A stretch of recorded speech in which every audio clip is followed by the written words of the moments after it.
Hi and welcome to the Small Business Heroes Show, where we talk about everything to help your small business grow and prosper. I'm your host, Scott Trevethan, and today I'm talking to Mike O'Hagan. Now, Mike O'Hagan's business career started over 30 years ago with buying and selling goods. 6 years later, the entrepreneur in Mike surfaced when he launched an innovative short-distance furniture removal business. He bootstrapped mini movers from an initial investment of $200 and a ute to an annual turnover exceeding $23 million with over 350 employees servicing all of the major cities in Australia. Today, Mike has interest in 6 other businesses in 4 countries. He also sits on several boards. He's a serial entrepreneur and the brains behind Mike's Manila tours. His education has been at the School of Hard Knocks and a 3-year entrepreneur's master's program at MIT in Boston, USA. He's a business mentor, a doer, and a practical down-to-earth business practitioner who believes the ultimate goal for all business owners should be a huge weekly income whilst not having to work in it. Now, Mike walks the talk. He's practical and outside the box. No apologies are made for challenging the way business is done.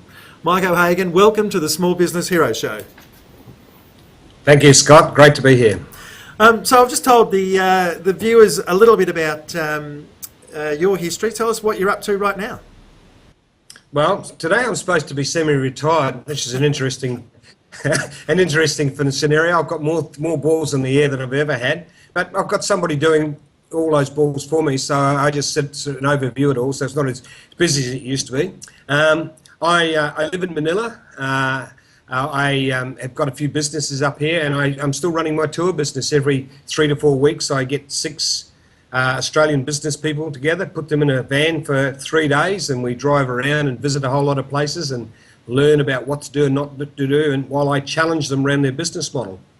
Good fun. That's a great snapshot of what you're actually up to. I did the one of Mike's tours probably 2.5, 3 years ago now, and it really was fantastic. I can't recommend it highly enough. Mike, go into a little bit about the things that you cover, because it's not just jumping into a van and driving around a whole bunch of places. The education, the understanding of the people is all part of your tour, isn't it?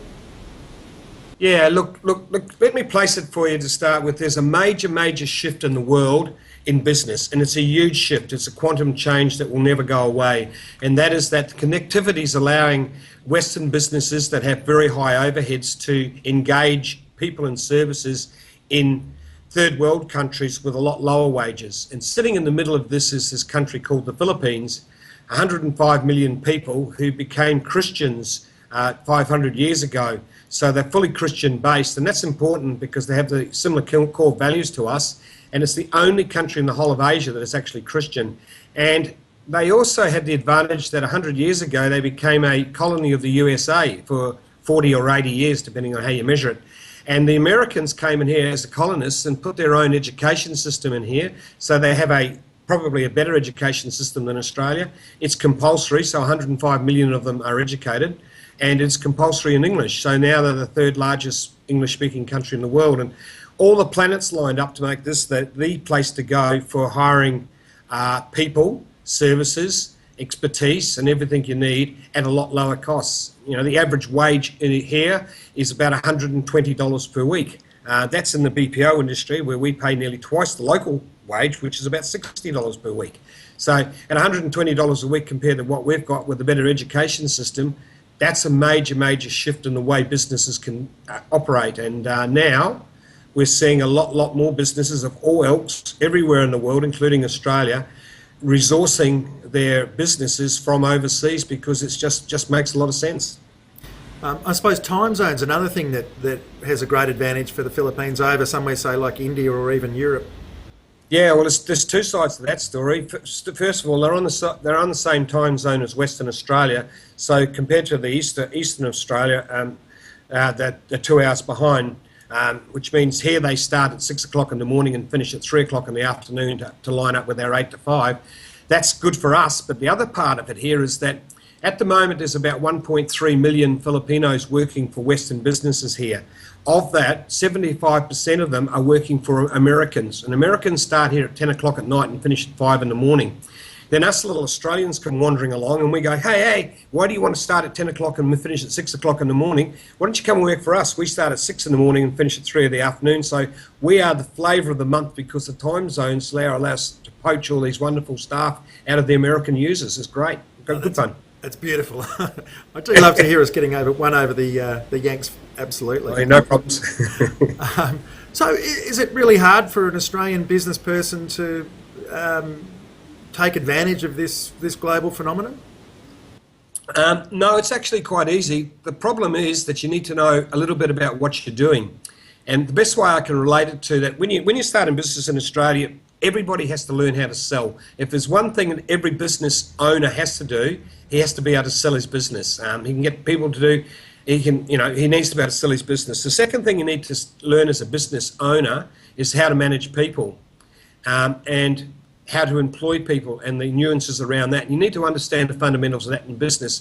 Well, it's the same with offshoring. When you go offshoring, you've kind of got to learn this new little skill. It's called probably running a remote operation, and there's a little bit to learn. So if you learn how to do the fundamental skills, if you learn how to structure it properly, and there's a whole lot of different ways you can structure it, from virtual home-based through to building teams in a team environment, through to getting a third party to do everything for you and just give you the result. There's a whole lot of different options available to you.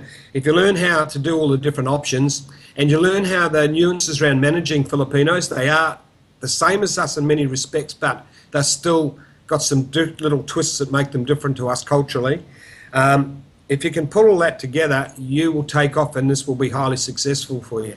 And that's why the tours started. The tours started because I was watching Australian after Australian coming up here and really getting into trouble. They were being hijacked by salespeople who were telling them that their solution was the best solution when it clearly wasn't. And I'd have to go in and help them out because I was living here, because I had set up my Mini Movers operation here. Mini Movers has 45 support staff in the Philippines, and it's made a huge difference to that company.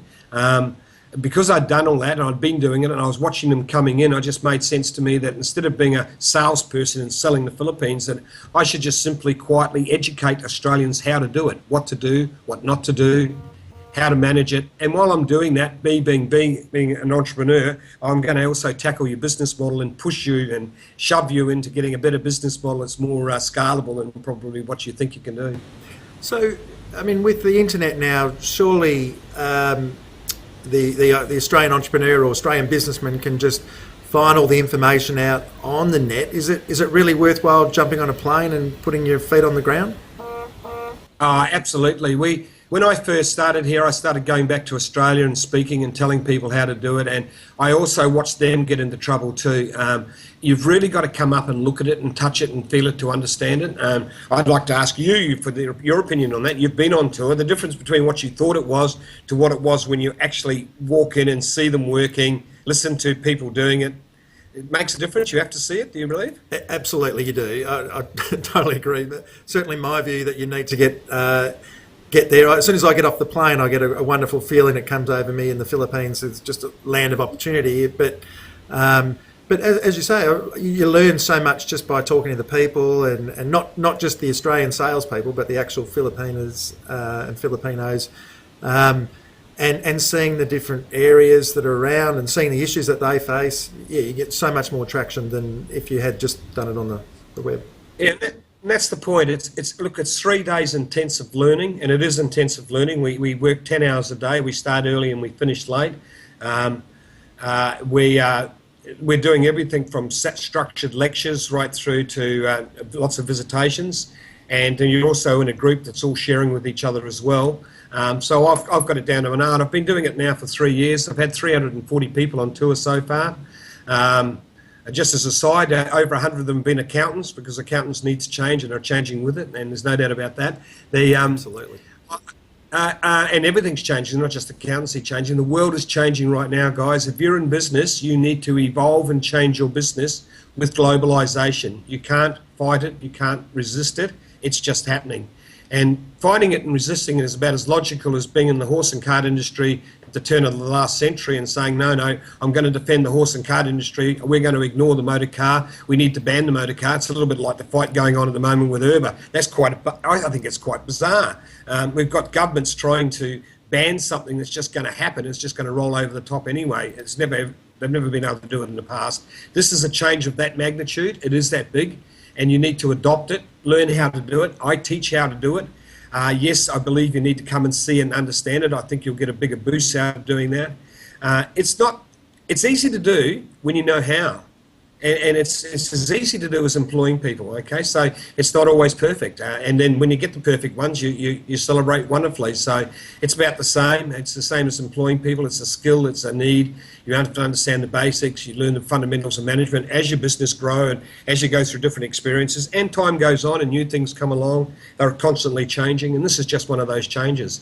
A huge opportunity. And any business, I'm getting pre-startups, medium-sized businesses, right through to public listed companies coming on tour. The entrepreneurs come out, they often start a different business on the side of their main business while they're here. They see so many opportunities that it's just, I've never in 30 years in business, I've never seen more opportunities to make serious money than right now. This is absolutely fantastic. And the people not making money are the people in the groove are doing what they were doing 10 years ago.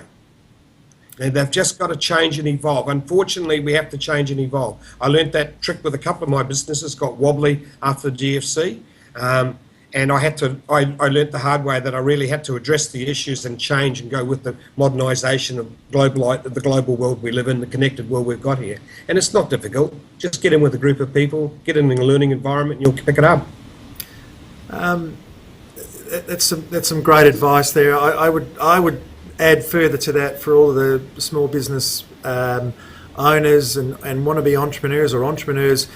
Don't spend any time with this man or go over to the Philippines unless you really want to have that fire stoked, because once you've done it and the fire is stoked, then you're really going to want to do something, and that's certainly been my experience as well. Very, very keen to expand everything I can into the Philippines. And I can talk just a little tiny bit personally about the Mike's Manila tours. He really does look after you. No real background in tourism, I don't believe, Mike, but geez, you run it so well. So you never feel like you're alone. You're staying in quality accommodation. Quality? Well, I don't know where you're staying now, but it was 5-star all the way when I did the tour. And affordable, geez, unless you could charge 10 times the amount and it would be fantastic value as well. So really, really encourage everyone to take advantage of Mike's Manila Tours if in any way, shape or possible. So for the small business audience that's watching today that might be thinking, okay, all right, I need to do this and this is a really good way for me to go over there and not get taken advantage of, how can they get in contact with you to get on one of these tours? Okay, well, first of all, we do have Mike's, MIKES, Manila Tours, TOURS.com. You can go on that site. Personally, it's probably easier just to put my name into LinkedIn. You'll find me. Mini Movers is my main business, or one of my bigger businesses. So just associate Mike O'Hagan with Mini Movers and I pop up. My email address, direct email address, I'm happy to give that out, is Mike, MIKE at O'Hagan, OHAGAN.com.au. They decided that make it easy for myself. We managed to get our family name as a domain name years ago, so everybody in our family has their own personal email address. It's pretty cool. Good idea. But yeah, no, look, I'm an open. I'm happy to chat to you about it. I am a fanatical person who wants to develop entrepreneurs. I think a lot of business owners are trapped inside their business. I think they have fallen for the rubbish around managing their business. You really need to only manage managers and then let them manage your business. And I believe that if you're in business, there is an ultimate goal that you want, is to earn a lot of money every week, a serious amount of money every week, $40,000, $50,000, $60,000 per week, and have the freedom to choose what you do every morning when you get out of bed. And I think if you can achieve those two goals, that is life. And that's where I'm at now. I'm very lucky. I'm sitting here, lucky. I worked hard to build business machines that fuel it. So ultimately, I get out of bed in the morning and I can do whatever I feel like doing whenever I feel like doing it, whatever that is, because I can afford to do it, and including nothing. And the only reason everybody says, well, why don't you retire? I said, retire? I couldn't sit on a beach for anybody. I couldn't sit still. I'm enjoying teaching now. I'm enjoying encouraging entrepreneurship. So if I can help people grow your business, really grow profit is the big thing, with less work, that's my ultimate goal. So please take advantage of this man's massive heart and his really desire to give back to Australian businesses and build some entrepreneurs. Take advantage of him because he won't be doing it forever, and he may wake up one day and say, I don't want to do it anymore. So don't wait, do it now. Yes, thank you so exactly. much, Mike O'Kagan, for coming on the show today. We've really been great having you, and hopefully we'll see you very shortly. Thank you. Good.